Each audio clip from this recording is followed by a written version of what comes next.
Pour être plus heureux au travail, eh bien, une proposition, c'est plus exprimer ses émotions.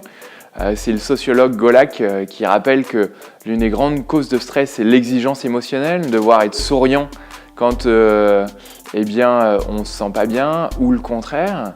Et afin de les exprimer, eh bien, il y a une pratique intéressante, c'est celle de la météo intérieure, où des organisations proposent à des collaborateurs, en début de réunion ou de journée, de prendre quelques minutes pour dire comment ils se sentent. Est-ce qu'ils sont plutôt soleil, ils sont tempête, nuageux?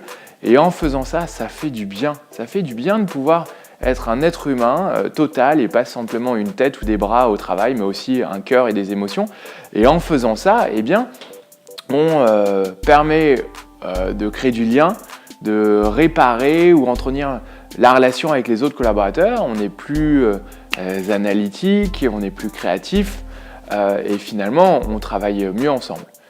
Et je trouve intéressant aussi de se dire que ce sont des petites pratiques comme celle-ci qui permettent eh bien, de commencer à créer une communauté du bonheur au travail. On appelle ça les passeurs du bonheur au travail. Et je lance une invitation. Et si chacun d'entre nous osait mettre en œuvre une pratique pour le bonheur au travail, recruter quelqu'un d'autre pour essayer de faire la même chose, et petit à petit constituer des groupes, puis d'autres groupes, puis une communauté de gens qui se disent, en plus de ce que l'organisation fait, on va nous aussi essayer d'apporter notre pierre à l'édifice pour être plus heureux au travail.